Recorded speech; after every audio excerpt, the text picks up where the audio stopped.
welcome. You're tuned into the best in true crime talk radio. This is True Crime Tuesday. I'm your host, Dave. That's Tim.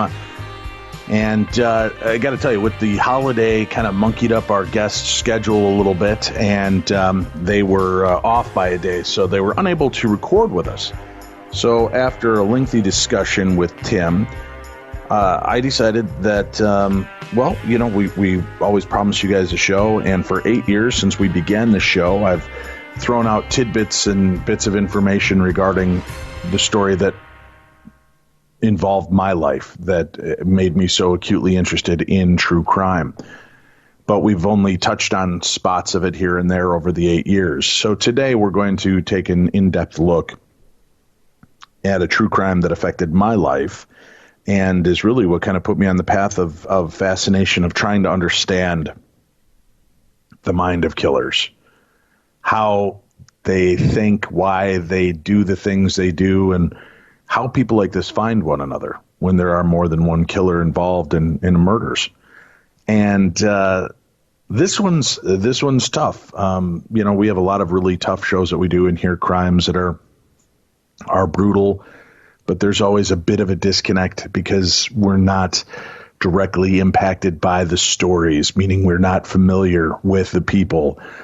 We are on a cursory glance. We've heard the stories of the Kaylee Anthonys and the Nicole Brown Simpsons and these stories, and you can empathize for their family and feel for them and the things that they went through. But there's still a disconnect. For listeners up front, this will not be a pretty episode. This will not be a funny episode.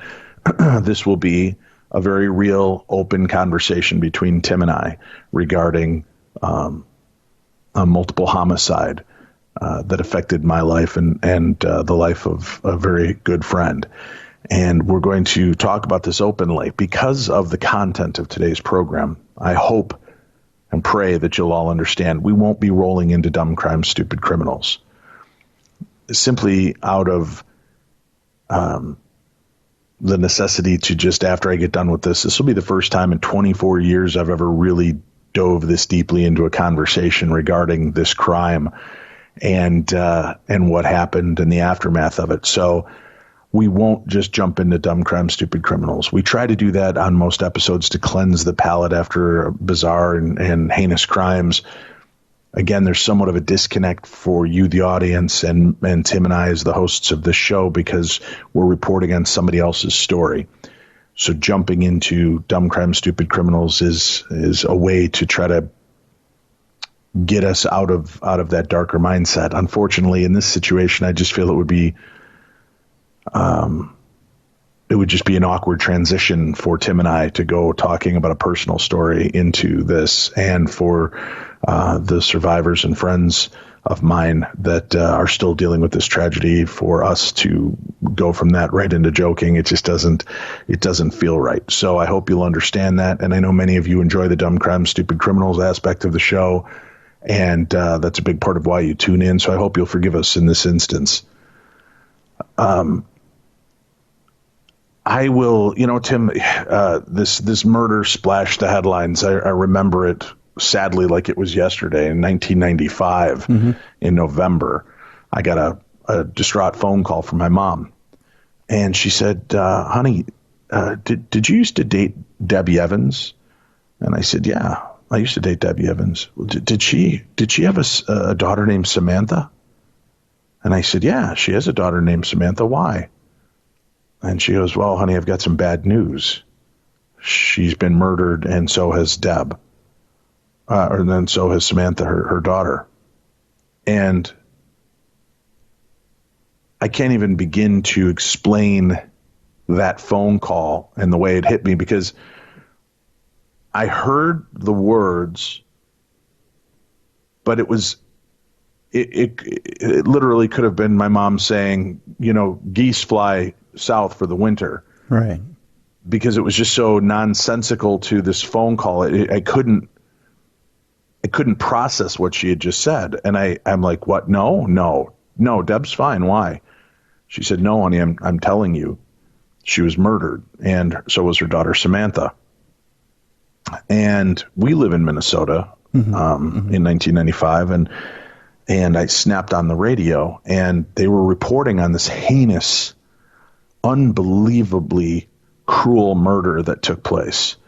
And this was right the morning of the discovery. And this story was unbelievable, and then it continued to unfold. And it is truly one of the most animal acts I've ever heard or seen.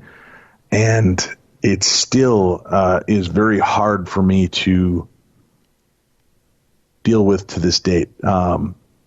So I guess that's kind of how that first call came to me about what happened. We'll come back to that, and explain that. But well, go ahead. Well, I was going to say that let's kind of go from the beginning here, Dave. Let's start at the beginning. Let's talk a little bit about. Let's humanize this a little bit. Let's start at the beginning, and let's talk a little bit about Debbie's life, because we always hear about the end result, and we always get to the part that dehumanizes that person. But let's start at the beginning, and let's humanize this a little bit. And let's talk a little bit about Debbie Evans, the person, and let's talk a little bit about how you and Debbie first met. How did the two of you first get to know each other? We were both freshmen attending Lake Park High School in Roselle, Illinois. And I know it's hard to believe, Tim, but at one time I was painfully shy when it came to women. I don't buy that for a minute. It's true.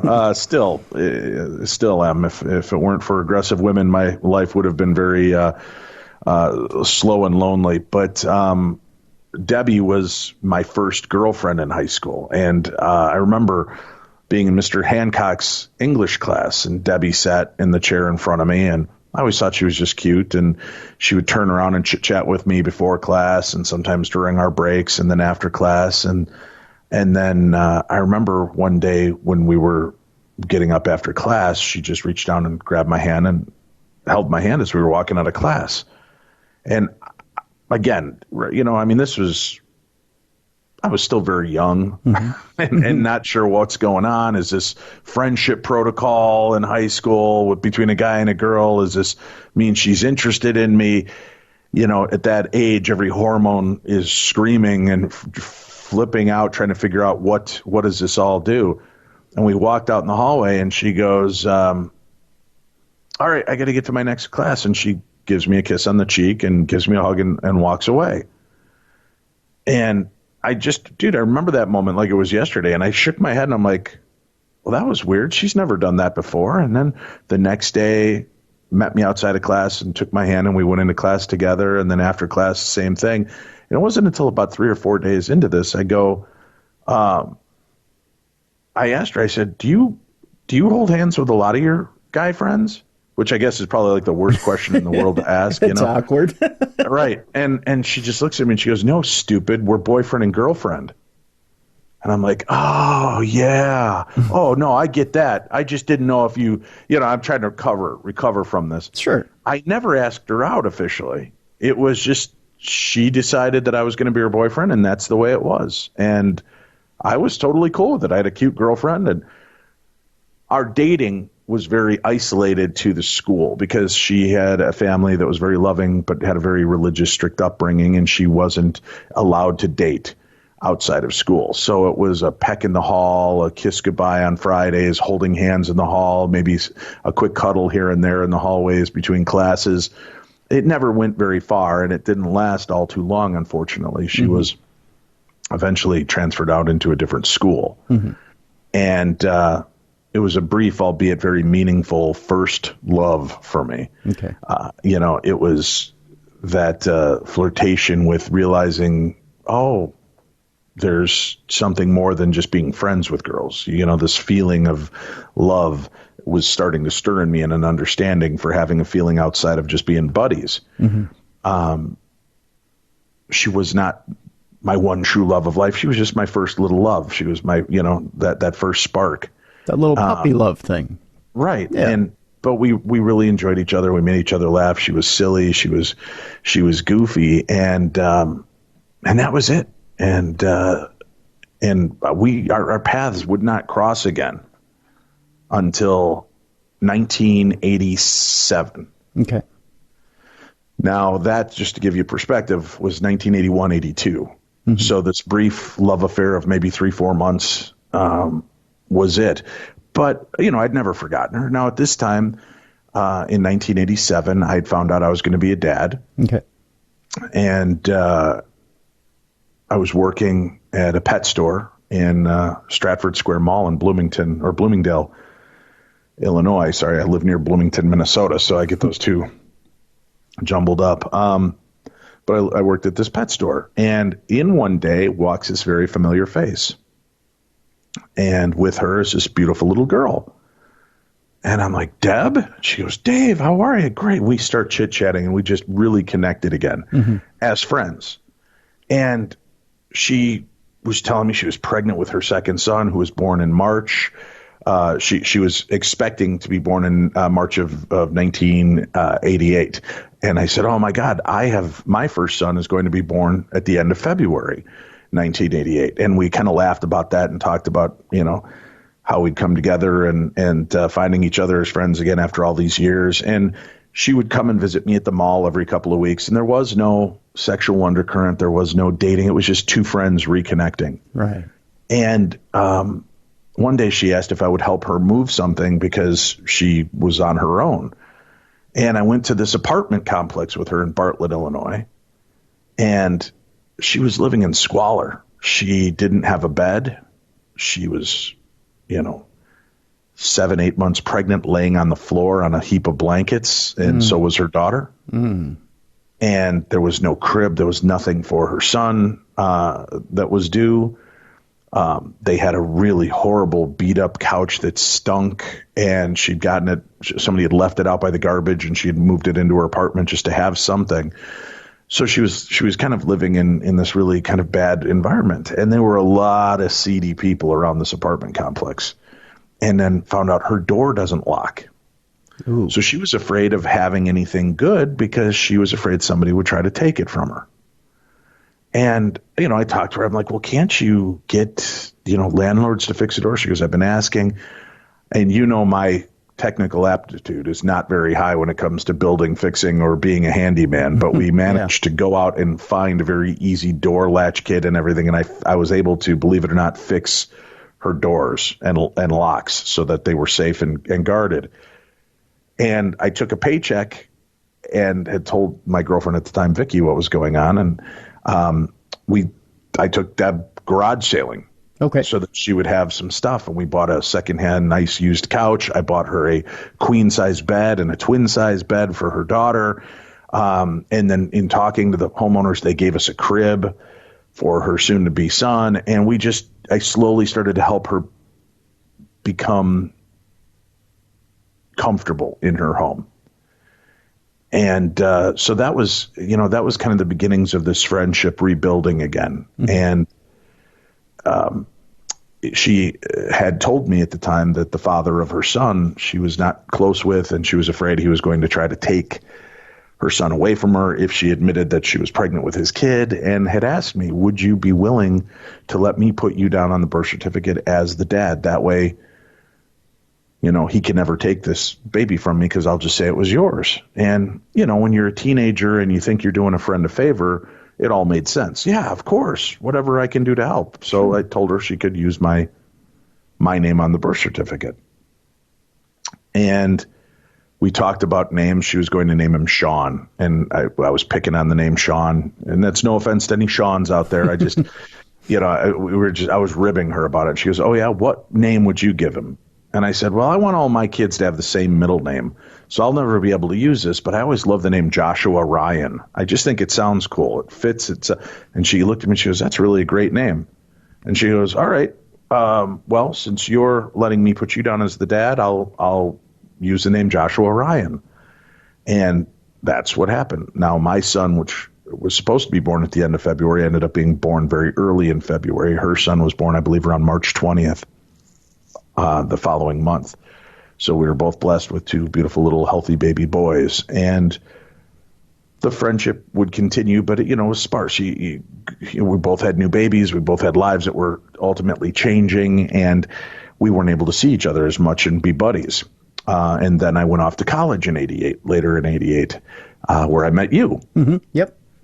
And I wanted to, for people, just a quick background, I had left high school in 1985 and, just kind of meandered in sales and doing some other things. But when I realized I was going to be a dad, I decided to buckle down and try to figure out a career path and figure out a life.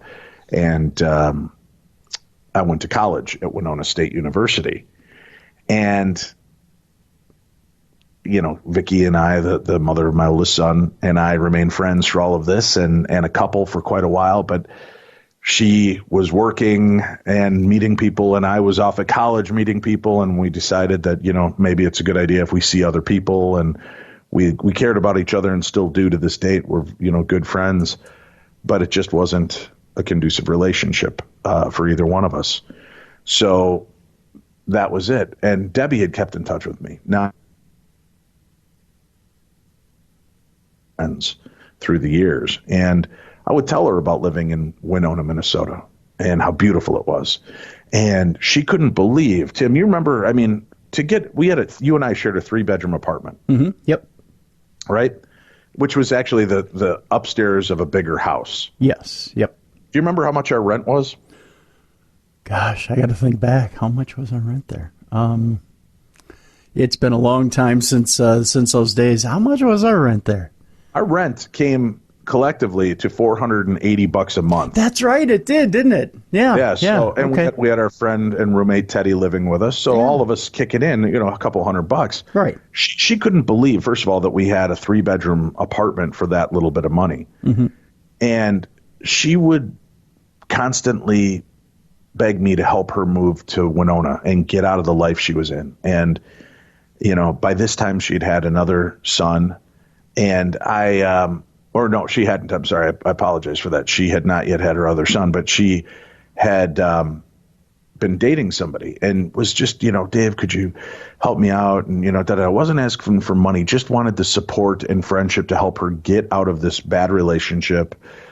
She had messed around with drugs. She had been with the wrong person for quite a while, and it was an abusive relationship. And would I help? And, my thoughts at the time were I didn't want to have this responsibility for moving her to a place she knew nobody but me. Right. And she had family, friends, and things in Illinois. So I kept telling her, no, Deb, just stay where you're at. You don't want to uproot your entire life. And it's cheaper here. Well, maybe I'll help you. We'll talk. And at one point when I did finally go home to visit in, I think it was 92, she asked me to swing by and say hi. So I went out to visit her and met her boyfriend at the time, mm-hmm. Laverne Ward. Okay. Not a very pleasant fella. Mm-hmm. And I don't think he was happy to see a man at his apartment sitting on the couch talking with his woman, which is understandable, and it catches you out of guard. Who the hell is this and why is he here? Especially when you relate to, oh, this is a good long friend of mine, my first boyfriend. I can understand those feelings. So he had a very hard edge to him when meeting me.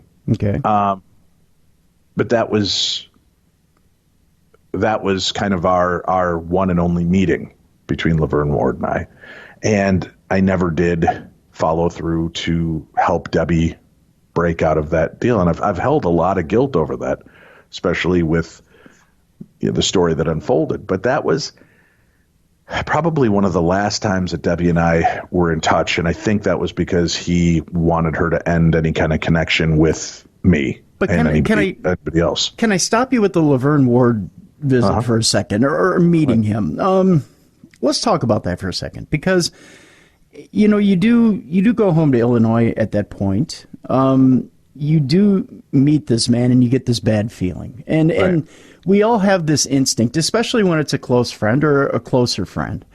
And a lot of times our guts are accurate, especially when we're dealing with somebody. And we want to tell ourselves, no, you know what, it is, it's just me being overprotective. That a lot of times that's the first thing we throw in our heads when we do have an accurate gut instinct. So I'll ask you this.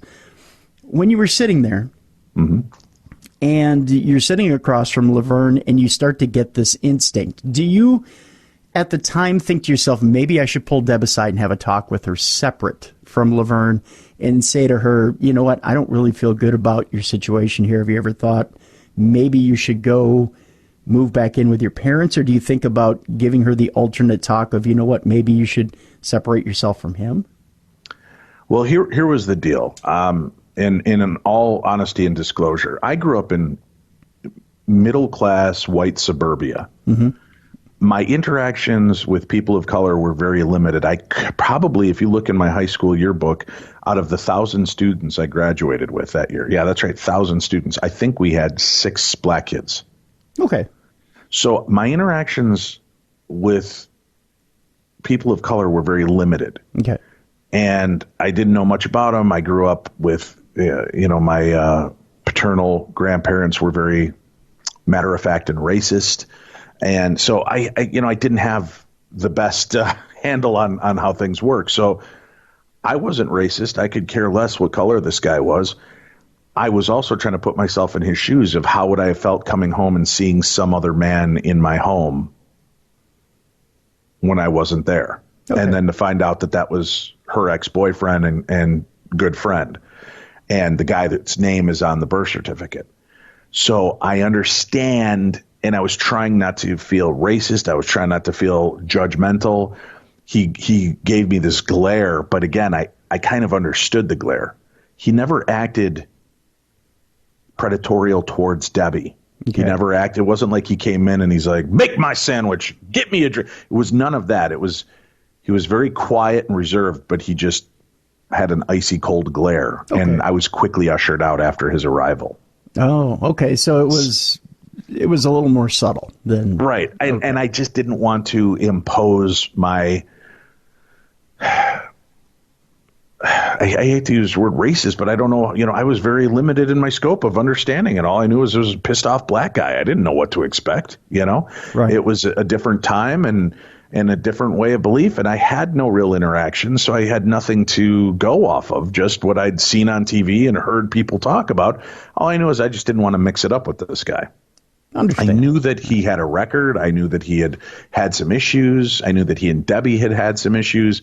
But again, at this point, I'm 21, 22. I don't know enough about life to know to give advice, especially because my life was, as you know, kind of up in arms and crazy at that point. Now, let me ask you this. In the times that you had talked to Debbie and she had asked you to help her get to Winona, had she stated, help me get to Winona with Laverne, or help me get away from Laverne and get to Winona? She never mentioned Laverne specifically. Okay. She just, I should really restart my life there, and I'll have you, and we can hang out. And I kind of got the inclination or the belief that what she was asking for was to come be my girlfriend. And that's part of what I already had a kid. I already had a family. I didn't want to take on her and her 2 kids when I was in college. And I just wanted to enjoy my life at that point. I already had a family. I didn't want to add to that. Okay. And so it was very me, and that was a lot. I just knew I wasn't up to that kind of responsibility. And you knew me in college. Yeah. I was responsible to a degree, but, getting by with one kid was enough. Taking on somebody else and their 2 children, I just don't know that would have been conducive for any of us. Right. And, I was very self-centered in that. I adored Deb, but I didn't know that I wanted to have a relationship with her. I knew that she had messed around with drugs. I knew that she had hung out with some people that I normally wouldn't hang out with. And I'm not just saying people of color, just the quality of people that she hung out with. And I didn't want any trouble in the long run. You didn't want any trouble showing up on your doorstep that you didn't expect. Right. Yeah. Exactly. Yeah. So I just figured it was best to just be her friend, and I'm there if you want to talk. And like I said, after our face-to-face meeting, I think I maybe heard from her 2 more times before her murder. Okay. And those were just in passing of, oh, hi, yeah, how are you? She was always very upbeat and sunny to me. And she always had a smile, and she had a cute giggle and laugh, and she was just a sweetheart to me. I didn't see what other people saw, and I know she had kids from multiple men. She was living kind of poverty level or below in crap places, and surrounding herself with people that most of us would not want to be around. I think she just wanted to feel like part of something. But she was always in a cheerful mood, even when things were going bad. She was always very bubbly to me. You say what other people saw. What is it that you think that other people saw? Or what was the I'll put it this way. What was the stereotype of Deb that other people saw that you didn't see? Well, all I can go on here is now flash forward to when this murder occurred.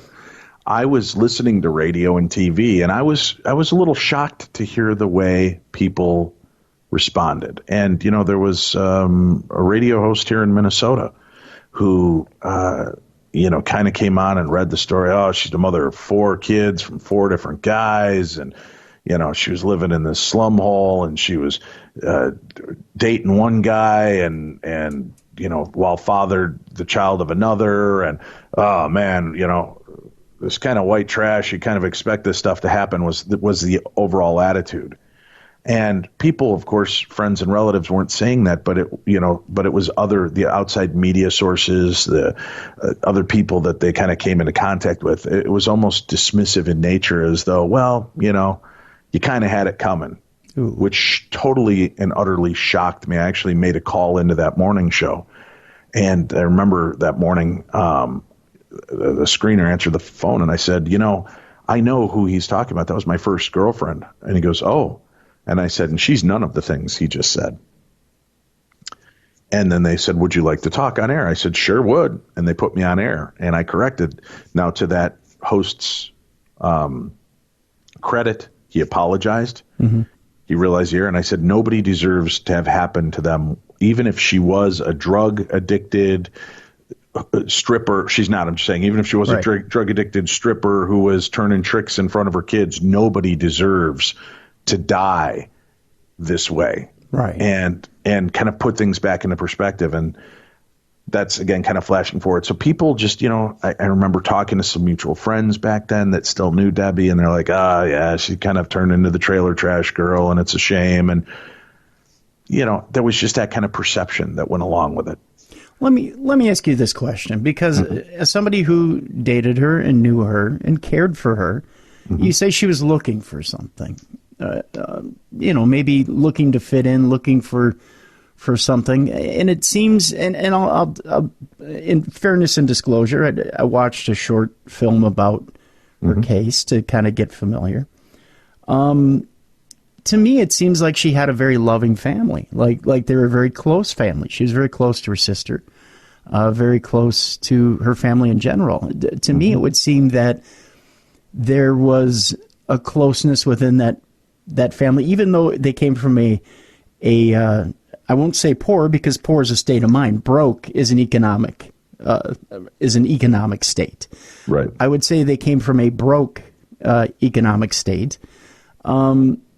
Even though they were broke, they seemed like they were very close. What was it that she was searching for outside of a family that seemed that they were very close? I wish I had that answer. I mean, I would hear different aspects, you know, and again, this is coming from the mouth and mind of a teenage girl who, she was so mad at her parents and she had to go to another school. She wasn't allowed to date. She wasn't allowed to have a normal life. She couldn't wear this kind of clothing, couldn't wear that kind of clothing. Oh my God, heaven forbid her parents cared about who she surrounded herself with and what she wore to school. Right. So when you're in the throes of it, a teenage boy, you're all like, yeah, what the hell's wrong? Your parents suck. You know, I know that because my kids go through the same thing. Right. I'm the worst dad in the world because I don't want them to wear too short of mini skirts or, you know, too tight of clothing or hang out with people I deem, you know, not healthy relationships for them. So I understand that now as an adult, but even through the perspective, I can understand she was upset and bothered by the fact that she was kind of being taken from her group of friends and things, and there were changes. I always believed she loved her family very much, but I believe that there were times that they were at odds and had falling out. Now, I can honestly tell you, in the years after when I reconnected with her in 87, 88, we never really spoke much about her family. I just didn't get the feel that they were around a whole lot because of the way she was living. Maybe they all were still just living in a poverty level that they couldn't afford to even help her out. Maybe it was a tough love situation of you gotta make better choices. And, you know, I don't know what happened, and I don't want to speculate or cast aspersions on them because they have been extremely loving and caring for her surviving children and stood up and did what needed to be done. and speak with her with love and adoration after her passing. So all I knew was Debbie's side of the story, which, again, putting in perspective, was, a petulant teen girl who wasn't getting her way. So I don't know if there's, a mid ground in there. And was it that she, I believe her mother and father had divorced. So was she looking for a strong male presence in her life? Somebody that, I don't know. I don't know if it was daddy issues, mommy issues, or just growing up issues and looking for love in all the wrong places, which is kind of what I always felt like. She just wanted to be loved. Like I said, she was very assertive. I was just her boyfriend. I didn't know I was her boy. I never asked her out, but we were boyfriend and girlfriend, and we just were. And I don't know if that's how she moved through her life, this progression of just kind of clinging on to one person, and that was it. So I can't answer to all perspectives of that aspect of her personality. I just know that she was, her family loved her. She loved her family, but like most families, they just didn't get along all the time. Is the best I can really understand. Because you can see, too, that there are cases as well, and we can only play the what-if game here. But you can see cases, too, where when someone gets into what you could call an innocent game of rebellion with their parents, the parents want one thing, they want another. And it starts with that innocent game of rebellion when you're pushing and pulling with your parents, and it can easily spin off into something else. Maybe you fall in with the wrong crowd, or in the process of rebellion, you become something you're not. And you just end up with the wrong crowd, or you end up in a place that's not you. And in that, right, you just lose your way. You just end up with someone that you would never be with had you druthers, or had you been in a different life, and had you, fallen where you wanted to fall and not where you ended up falling. You would be somewhere else. And to me, it just seems like that's the story of Debbie's life. It's not necessarily, that she ended up where she wanted to end up. She ended up where she ended up. Is that accurate if I were to say that? Again, to my knowledge, that would sound accurate. I wasn't privy to everything she did and said, and I know that she had secrets and, parts of her life she wasn't proud of. So I don't know how much I was given of who she really was. Mm-hmm. I just know that who I was given, I loved and cared for as a friend. And, so that was that's all I can really answer to at this point. And that, like I said, coming into the early 90s was pretty much the end of our contact. And I understood that too. And I didn't want to cause waves for her with this boyfriend. She had a family, he was there. I didn't want to cause waves. And then now we flash forward to the night of the crime, which would be the first time that Debbie Evans' name really came to my life again. Okay. So it was, and understand I'm going off of for this episode because it's something I wanted to finally relate. We've been talking about it for 8 years since we started doing true crime and have never really gone in depth on this. I have a lot that I've read about and watched the documents and documentaries and TV news shows about this, but I have to go off of the things I know. And there were different aspects, and I'll talk about some of those things, the controversial or contradictory aspects of the story. So I'm going to give you the story as I understand it and how it played out. And actually going right off of the illinoiscourt.gov website in the case of the people of the state of Illinois versus Jacqueline Annette Williams. This is the basic breakdown of what happened. Debbie she was pregnant with her fourth child. Laverne Ward was the father of her third son, Jordan. And Debbie had decided to name this new baby Elijah. On the 19th of November, she was going to go in and get induced if the baby didn't come naturally. She was going to go in and get induced to have the baby removed for a full-term birth.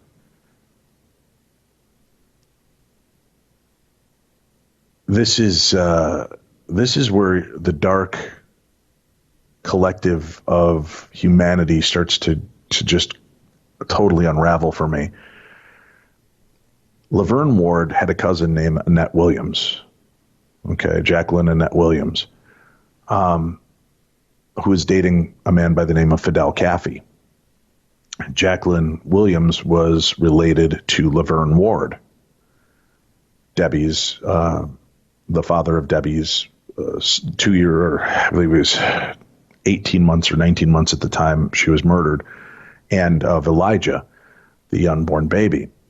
Well, Fedell Caffey and Jacqueline Annette Williams had wanted to have a child together. Now, there are different tellings. One was that she tried and had a miscarriage, and, they tried over and over and it wouldn't take. There's another story that she was actually had her tubes tied after her third child and was unable to have a child. But Fedell Caffey had wanted a child with her. So she began to fake a pregnancy. So this wasn't a crime that took place like a crime of passion or a incidental crime that took place in the heat of the moment. Jacqueline Annette Williams faked a pregnancy for 9 months, telling her probation officer she was pregnant, people around her she was pregnant. At one point, I guess Debbie, according to her father and reports, Debbie had actually taken Jacqueline in with her 2 children for a short time to help her get on her feet. She thought she was helping a friend. What she was doing was helping this friend case her out. Mm. And Fedell Caffey was a very light-skinned black man. He wanted a child, but he wanted a light-skinned child that would look like him. Debbie was white. Laverne Ward was black. So they knew that this was coming. They knew that it was a little boy. Fedell Caffey wanted a son. So the 3 of these animals got together and decided that they were going to take this baby. Now, there are 2 stories. One I was not as familiar with, and just in re-investigating the case had read about this. There's one recollection of the fact that they went to the apartment on the night of November 16th, 1995, and offered Debbie $2,000 for the unborn baby to buy the baby for them, so that Annette and Fedell would have a child. Debbie refused the $2,000. That's one story. What we do know is that they had shown up to the apartment. Now, again, there are 2 contradicting stories to what happens next. I'll tell how it's been reported and then talk about a firsthand eyewitness account statement of this story as well. Okay. It's reported that Debbie had a restraining order against Laverne Ward, but he had wanted to talk about Jordan and would have Jacqueline Annette Williams and Fedell Caffey with, so she was willing to let them come over and talk. And what happened next was that they shot Debbie in the head, and then Jacqueline Williams jumped on top of her and had a pair of, I can't remember the type of scissors, but they were very heavy-duty scissors. I want to say they were poultry scissors, I believe. She stabbed Debbie a few times, and then they had basically the baby will survive as long as the mother's heart's beating.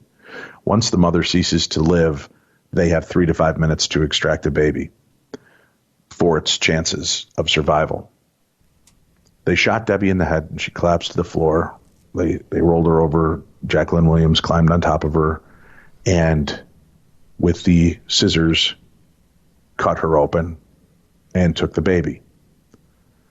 At first, the baby was non-responsive, and they provided some CPR, which brought the baby around.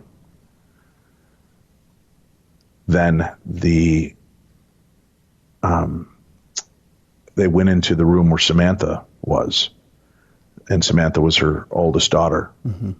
and stabbed Samantha to death. Mm-hmm.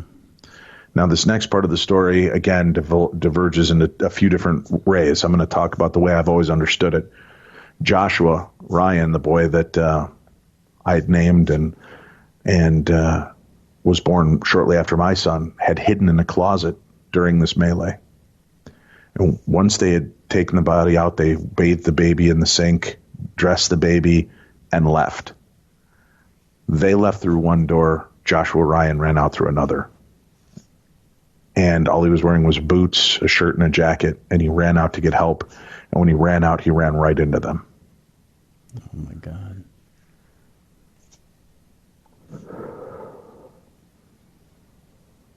They abducted him and took him to a friend's house. Now, in the interim, at 5:30 that night on November 16th, James Edwards was a boyfriend of Debbie, and they lived together. He had left for work at about 5:30 at night and returned home at 2:30 a.m. When he came in the door, he found Jordan covered in his mother's blood. They had left 19-month-old Jordan behind. The thought was because he was too young to identify the killer. However, the intriguing point was, out of all of the children, Samantha and Joshua were gone. The only living child happened to be Laverne Ward's. He found Debbie that way, called the police, called the family members, and dealing with everything that was going on. She was unresponsive. Edwards observed that there was a large wound to her stomach. And then he found Samantha lying on the floor in the children's bedroom. Her neck had been slashed, and Josh was missing. And that's when he called 911, her boyfriend. Mm-hmm. Now, there were some items that were missing from the apartment, including a Grambling State University Tigers jacket and the pair of poultry shears. They had taken Joshua to a friend's house, Patrice Scott. Okay. She said shortly after midnight on November 17th, the defendant, who was a friend of hers, came to that Villa Park apartment that Scott shared with Dwight Pruitt and Scott's 3 daughters. Joshua was with the defendant, Jacqueline Williams, and had blood on her sweater. Joshua was wearing a coat and boots, no socks, no pants. Now, according to what Patrice Scott tells everyone, the defendant asked if Joshua could spend the night at Scott's apartment because his mother had been shot out west during a drug deal, and the defendant was going to visit her in the hospital. The defendant also told Patrice Scott that the defendant had given birth and would bring the new baby with her when she came to retrieve Joshua in the morning. So after Jacqueline Annette Williams left, Patrice Scott asked Joshua what his name was. He told her his name and said he needed to go to the bathroom. She put him to bed in the living room, and during the night, she just kept hearing him crying and whimpering. Finally, around 5 to 6 o'clock in the morning, he was still crying, and she'd gotten up to feed one of her children, and she started asking Joshua what was wrong. It was at this point that Patrice Scott testifies to the fact that when she asked Joshua if he was worried about his mother and told him that his mother would be okay, Joshua replied to her, no, she's not. And then he went on to tell that his mother and sister were dead. And he explained that 4 burglars had come through the window and cut his mother and sister. He said that his little brother had been left in the apartment and asked Patrice Scott to please go get Jordan. Joshua then told Patrice Scott that he had been hiding in the apartment and that when the burglars left, he ran out after the defendant, who brought him to Scott's apartment. Joshua repeated the story to several people at several different times. So Patrice Scott asked Joshua if she knew who these burglars were, and he identified the burglars as, I can't remember if it's Jacqueline Annette or Annette Jacqueline. I've always thought it was Annette Williams. So I'll go with that. He said that she was one of them, that Fedell Caffey, Vern, and a 4th assailant known as Boo Boo were on hand. Now, according to Patrice, the defendant is usually called Annette, so she refers to her as well. So I guess Jacqueline is not the main name. Annette, the middle name, must be how she's referred to. And the defendant was a relative named Bo Wilson or Boo Wilson.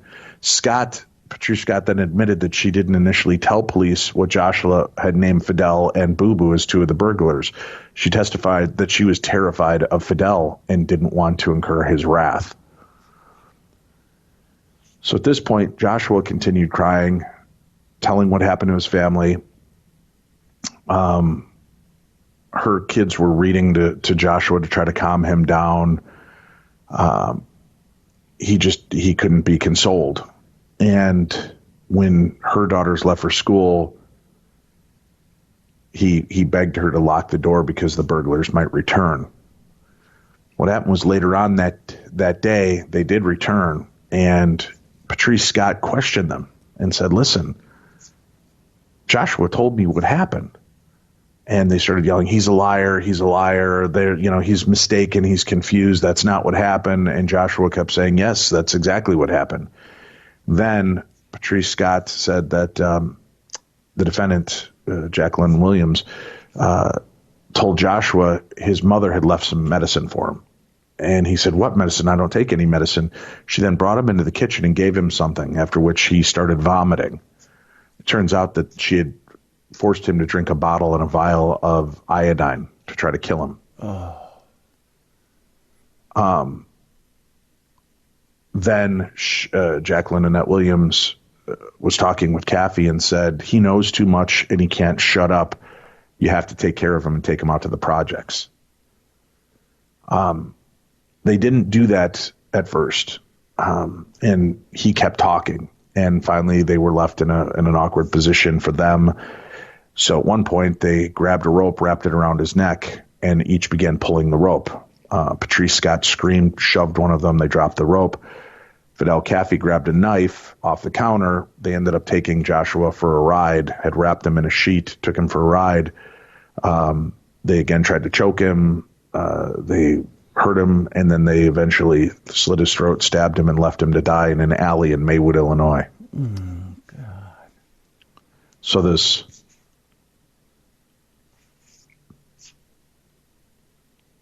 poor little boy is about 7 years old. Jesus. Was witness to the murder of his mother and his sister, lived a few hellish days, but lived long enough to make sure that justice would be served, because he told the story and told it repeatedly, and then had his life taken away from him as well. She was terrified. They told her, if you tell, we're going to come back and do to your family what we did to their family.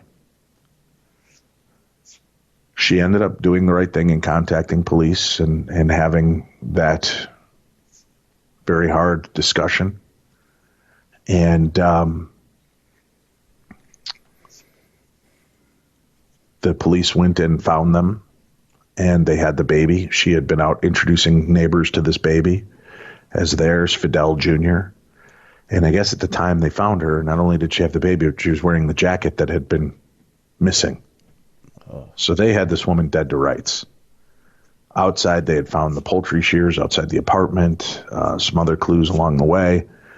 So they arrested them, and it slowly just started to come together how this whole thing occurred. And they each kept placing blame on the other. Laverne Ward claimed that they had made the $2,000 offer. Debbie said no, and he went to go get a drink. That's when he heard the pop and came out and saw them cutting the baby out of her. And, he was trying to get himself off, and it was, he didn't have any idea this was going to happen.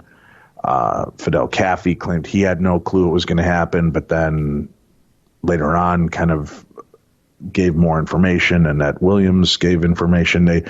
All three were found guilty. I believe two of them, Fedell Caffey and Jacqueline Annette Williams, were put on death row. Fedell Caffey was given, I think, life in prison without parole.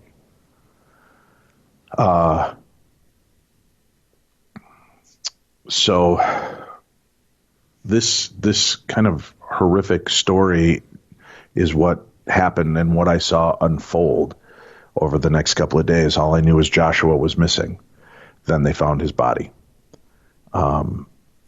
The rest of the story, when they found baby Elijah and Jordan, it was quick to realize, well, isn't it interesting? The only surviving son is this. And then they put out a call that they wanted to talk to the other two fathers because they were looking for suspects in this case.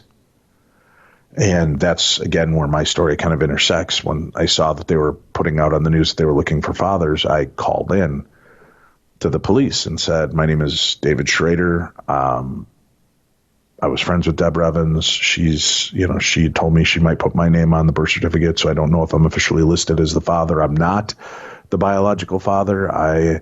They said, where do you live? Where have you been? I'm in Minnesota. I just heard about this. And then that was the last thing I heard from them. So I guess it was enough. I still can't tell you if I was on the birth certificate. Nobody ever contacted me. Really? Right. I believe that from one of the accounts that I'd read, they did finally contact Joshua's biological father, and he knew about the murder and death. So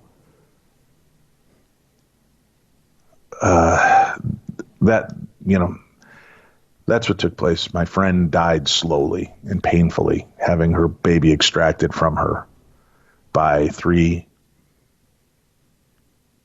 I can't even say animals because that's a disservice to animals.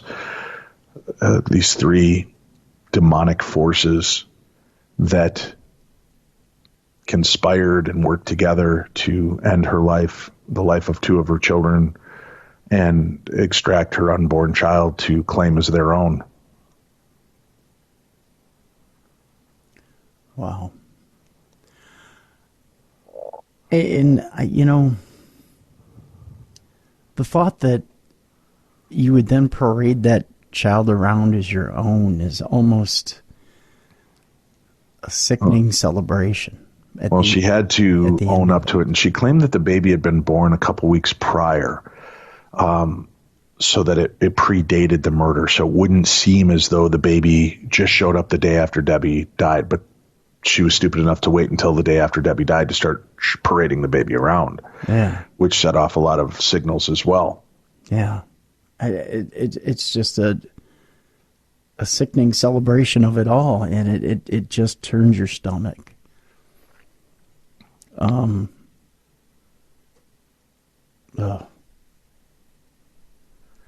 at the time of their arrest, the defendant was carrying Elijah in an infant carrier, and Fedell Caffey was wearing the Grambling Tigers jacket taken from the Addison apartment.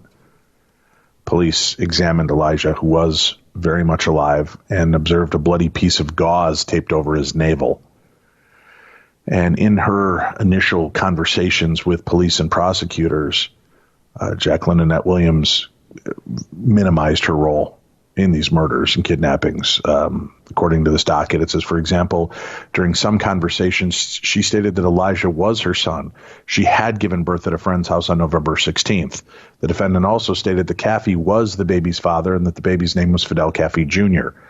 But in other conversations, she told the police that Caffey and Ward went to the Addison apartment to speak to Debra about the unborn baby and to teach Debra a lesson. The defendants knew there would be trouble when they went to the apartment, and at Caffey and Ward's request, they asked her to meet them at the apartment building parking lot at about 10 p.m. And that's when they exited and handed the newborn baby to the defendant.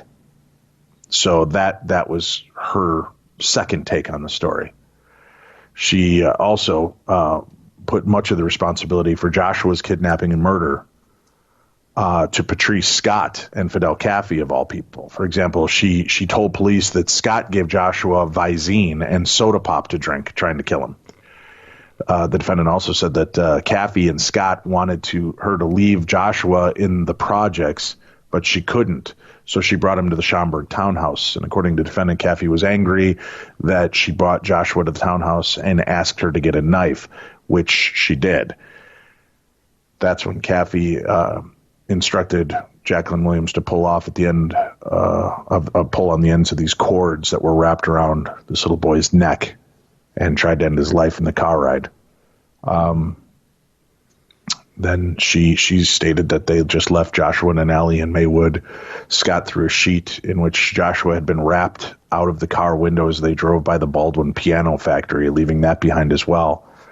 And in a written statement that she signed on November 18th, she admitted to a much greater role in the murders and kidnappings of the members of the Evans family. She stated that she and Caffey had been dating for 2 years. Throughout the relationship, Caffey had attempted to conceive a child. Caffey wanted a baby boy with light skin so the baby would resemble him, and that's when she became pregnant. One pregnancy ended up in an abortion. The other ended up in a miscarriage.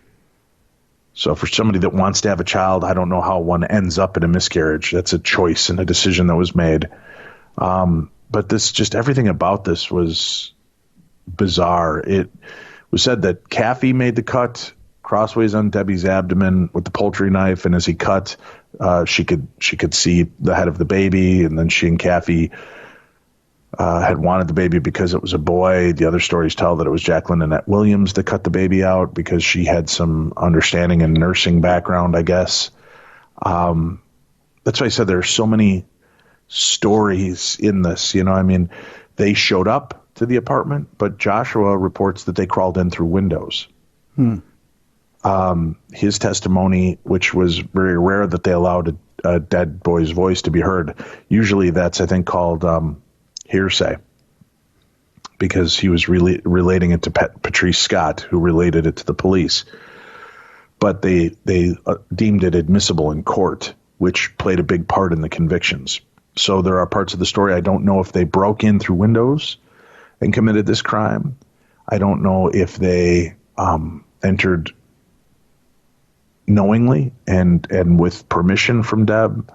I don't know that I've ever gotten the full story and understanding exactly of how this crime unfolded. I know that they buried my friend and her children on my birthday that year. I'm so sorry. And that since that point, in 24 years, there hasn't been a birthday that passes that I don't think of them.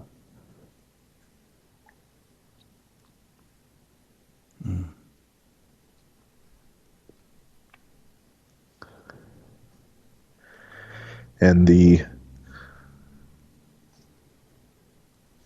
boy Elijah survived. He was reunited with Deborah's dad, Sam, who took custody of Jordan and Elijah and raised them as his own. And did the best he could with them as well. And last accounts I heard, they were both happy, healthy human beings living a full life, but both have the knowledge of the death of their mother and the horrendous story that surrounds it. I can't even begin to fathom what that must be like for them to carry that weight on their shoulders and know that aspect of their story. But I know that if anything, Debbie would have wanted them to be as happy as they could be, and that she wouldn't want them to live a life limited by the mourning process. And I hope that they find loving, happy lives that are far from the life that their mother and father led. And that was that. Now, I'll tell an interesting aspect of this story, at least something I find interesting as we come to the end of this.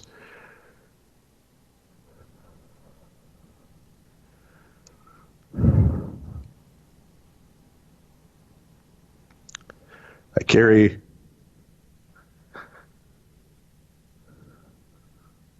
a lot of guilt.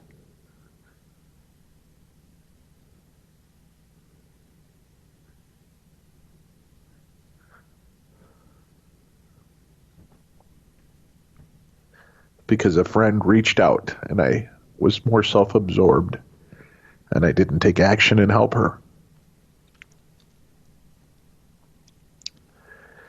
And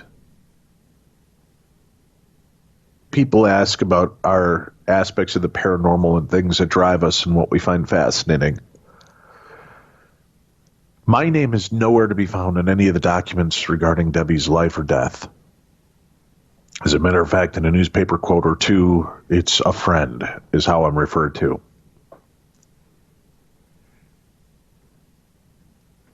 People ask, do we believe in mediums and psychics? And if so, why? How could we fall for such charlatans? Well, Michael and Marty Perry from spiritart.com, I was introduced to them back in I think it was 2006, and quickly became friends with them after watching them do some pretty remarkable things that I know they had no way of knowing. They had no way of knowing.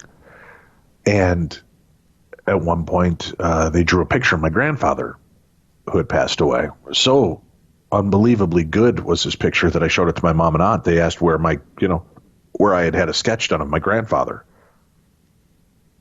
So when they found out about Michael and Marty, my mom wanted a reading.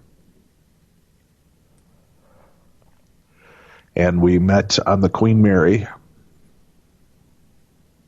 And this was a big part of my life that I had never talked about since the murder. Never. And they were doing a reading for my mother.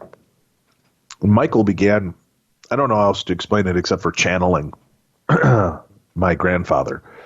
His mannerisms changed. He sat back and crossed his legs like my grandfather. My grandfather used to cross his legs knee over knee, and then he would sit there and roll his ankle constantly, so his foot was in constant circular motion. My grandfather also used to sit there and play with his ring finger. His arthritis in his knuckle bothered him, so he always played with the ring finger. And as he's talking to my mom, making this connection, he is taking on these mannerisms of my grandfather. And I pointed it out to my mom. I'm like, look at him, look at him. And, I said, he's channeling Grandpa. And then Michael turned to me and he said, I'm supposed to acknowledge a birth. And this is a home birth. Does this make sense? And as you know, my oldest son, who's named after my grandfather, Cliff, was born at home. Right. And he goes, well, he's acknowledging that and letting you know this is his bridging. So there's no way that they knew that my son was born at home. Mm-hmm. And then Michael did something really remarkable. He, as he was telling the story and kind of acknowledged Clifford's birth, my son at home, he said, I'm getting another home birth. Does this make sense? And I said, no, I've only got the one son that was born at home. He said, no, I'm picking up another birth. And then he reaches up and grabs behind his head and starts rubbing. And he goes, oh, there's an impact. Oh, it hurts. And he goes, does this make sense? And I feel this impact to the head and then falling. And then it was like a cesarean section. And my jaw just hit the floor. And my mom looked at me in abject terror and knew what was coming through. And he said this was not a normal birth. Do you know what I'm talking about? He goes, this is horrible. What happened? And I said, a friend of mine was murdered, shot, and then her baby was taken from her. And Michael got very stern, and he pointed his finger in my face. And he said, knock this shit off. And I shook my head and I said, knock what off? And he said, this isn't your fault. You have to stop feeling this way. She is so mad that you feel this way.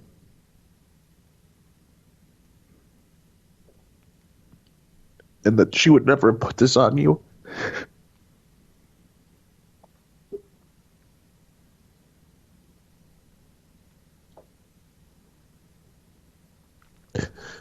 So I had this very surreal moment of my friend coming through and trying to relieve that pressure and guilt from me on a story he could never have known and something I never talked about up till that time. And I felt this connection with my friend again.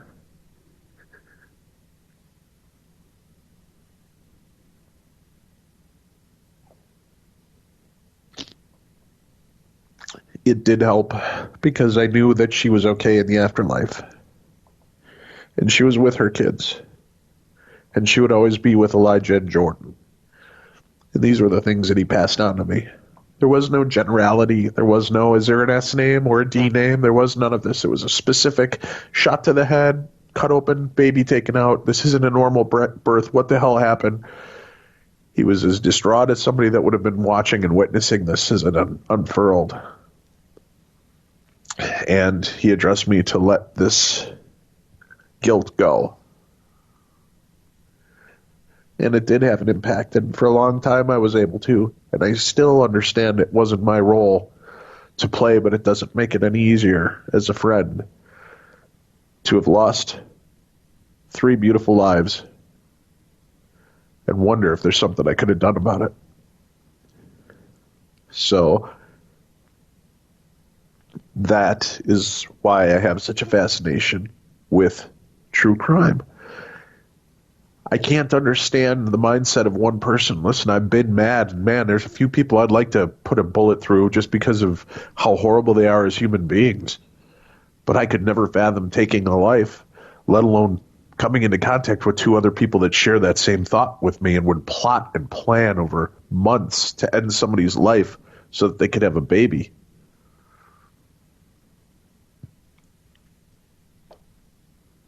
Debbie was by no means an angel and didn't make the best choices for her life or her children's lives. But I have no doubt that she loved her children beyond reproach, and that she tried to do the best she could with what limited means she had. But people have to be aware and careful in the choices that they make in their lives and how it impacts them. And if you feel that you're in a position that you need help, there are resources to go to. And sometimes your friends don't know what to do. I was revisited, in a sense, with the same sense of grief and guilt when we lost Mark and Debbie Constantino 4 years ago. Because Debbie had reached out looking for help and wanting to escape a relationship with Mark.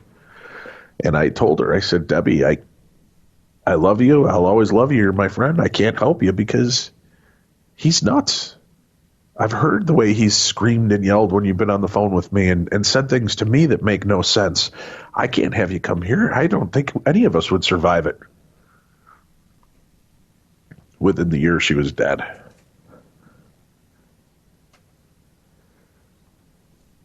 There may not be things you can specifically do, but there may be other alternatives you can offer to people. And maybe in those instances, you can make a call for somebody else's well-being and safety. I know that the law is not perfect and that protection is not always the best, but in those instances, at least you can say you tried and you put forth an effort to make a difference in those people's lives. And we don't realize how precious life is until it's gone, and especially in tragedies like this. So I just encourage our listeners to be aware, be a friend, be helpful. And if you're living through something like this and have survived something like this, don't hold the guilt in yourself. I know that's not what Debbie would want or Debbie Constantino would want.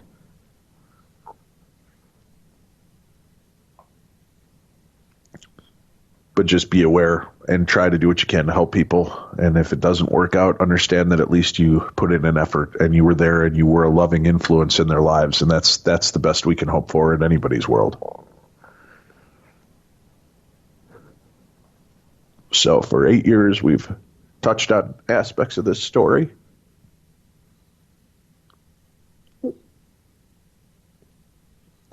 And 24 years after her death, that's her story. The part that sickens me is that these 3 are still alive. I don't have it in my heart to forgive. Especially when I've seen 2 of them on online inmate dating services looking to connect and find love, knowing that my friend wasn't given that option. And on this, which would have been her 52nd year on this planet, she isn't here to celebrate it.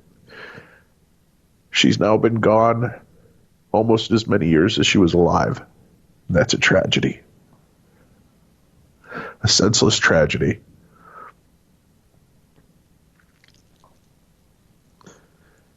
So, I don't know where more to take this story, folks, but I wanted to share the story in total once and for all and let you in on it. I'm not doing this in a way for you to feel sorry for me, because I'm not a victim in this case. No more than anybody else that's lost a friend or loved one to a crime. The victim in this crime was Debbie Evans and her beautiful daughter Samantha and beautiful son Joshua and her 2 surviving sons, Jordan and Elijah. They are the only victims in this case, the only ones that matter. The rest of us are bystanders who will feel this pain for the rest of our lives.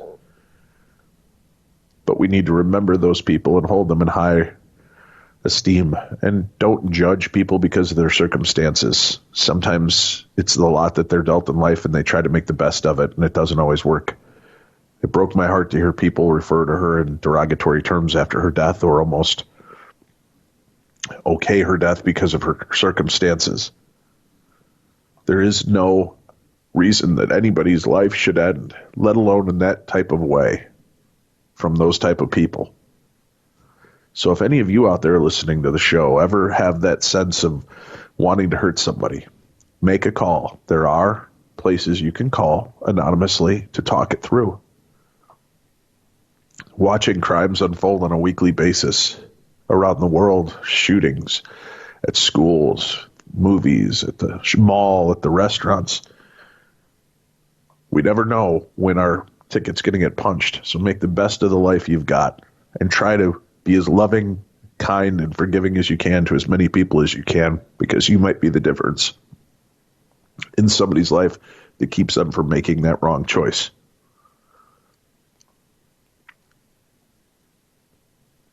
We thank you for listening to today's program.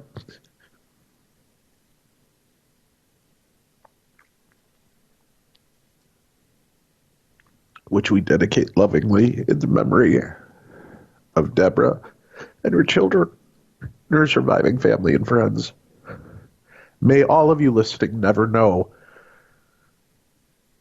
the pain and loss that her friends and family went through dealing with this case. We'll be back again next week with more True Crime Tuesday.